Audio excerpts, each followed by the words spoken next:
Hello. Welcome to another episode of What Nobody Told Me After 65.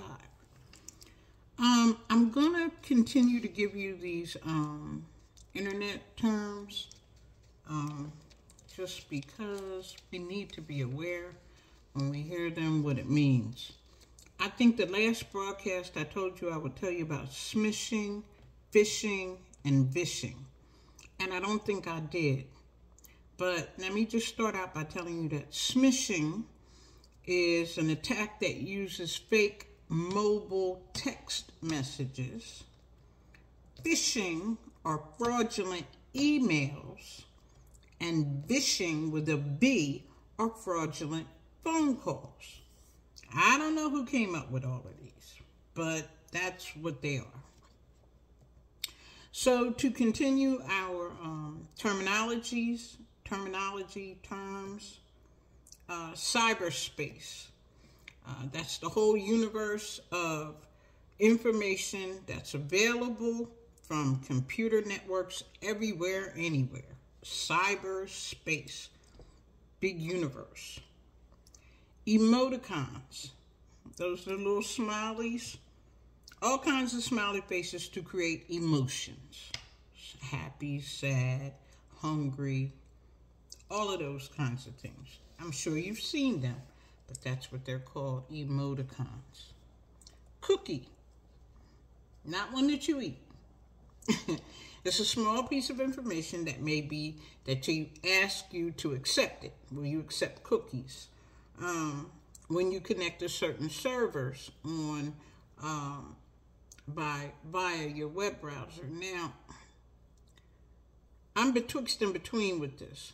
Some companies mean you no harm, and I don't mind them. What they do is they track your activity, what you're looking at, what you're watching, and then the next time you open your computer or your device, all of a sudden you were looking at dogs. All of a sudden, every ad, everything you see is about dogs.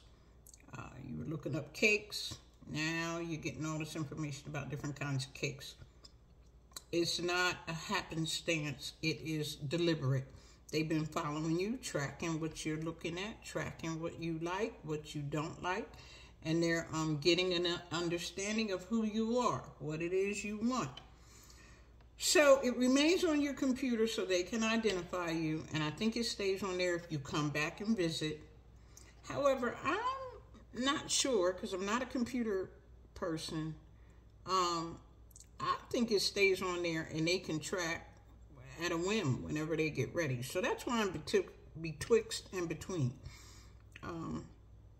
Like my insurance company, I don't mind you having information. As a matter of fact, my insurance company had me to put a widget on my phone, and it tracks every time I'm in the car, how fast I'm going, when I apply my brakes. It gives me a discount. So in that case, that's not like a cookie. You know, it's a whole application that follows you, but it does the same thing. By the same token, when I'm on Amazon and they're looking at things I'm looking at, that's because they are keeping a list, I think right on their site, specific to what I'm interested in. And I'm sort of okay with that too. So you have to do your homework and know what matters to you. There is firewalls. That's a piece of software or hardware that blocks certain types of traffic onto your computer or your device. It's a firewall, and you would have to give them permission to do that. They can't just put a firewall up. You have to do that. Now, I was sort of concerned about if you think that you've been attacked with these fish is spelled P-H-I-S-H, fish, vish, or smish.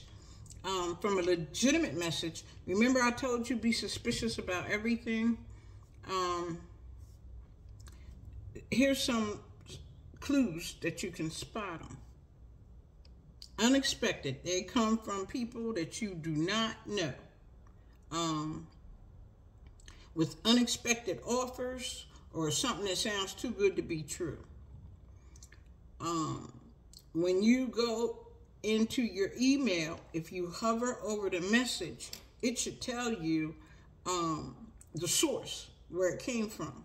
Now, right now, we're probably not very good at figuring out sources, but if it doesn't look right, it probably isn't.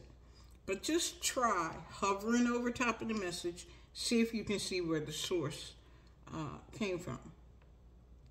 And then fraudulent messages will usually contain spelling and grammar errors because they're coming from somebody that doesn't naturally speak English, perhaps. And they may come from people who are just going so fast, so in a hurry that they didn't take time to check it. But most of the time, a legitimate company is not going to send out garbage. They're going to make sure that everything is pristine, everything's spelled right. If you see that, not a good thing. We were talking about how can you report phishing, report spam, and this kind of thing. You can report it to Gmail and Outlook and on your social media sites. Do that. Make sure you do that. A lot of times we let people get away with stuff because we didn't report it. And you have to report it in order for something to be done about it. I don't think I was going to get too deep into any more of that because I went back and looked over some of the videos I've done in the past, and it looks like housing and smoking, believe it or not, are way out in front. I mean, I've had a lot of conversation with folks, and I think it warrants more information. I also did a segment on 55 plus communities, but it was for purchasing, for if you were interested in home ownership. I am going to do a section on 55 plus rentals and perhaps some other kind of rentals where people can have some options for senior housing. I'm reading a lot, and it's disheartening. I'm reading a lot. I had mentioned that we needed to look into cooperative solutions, cooperative housing. Cooperative meaning many people getting together and living in one, say, a repurposed hotel, shopping centers, abandoned malls, not the whole thing, perhaps portions of it, because everything's on one floor. All the utilities and everything is already running to it. So it might be something that, somebody needs to take a look at.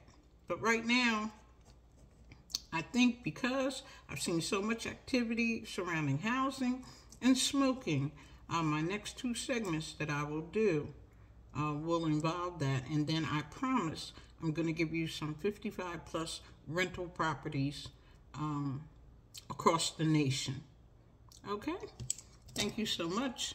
I hope this information has been helpful. I look forward to speaking with you again. Remember to subscribe and share. Thanks for listening. And remember, you don't know what you don't know.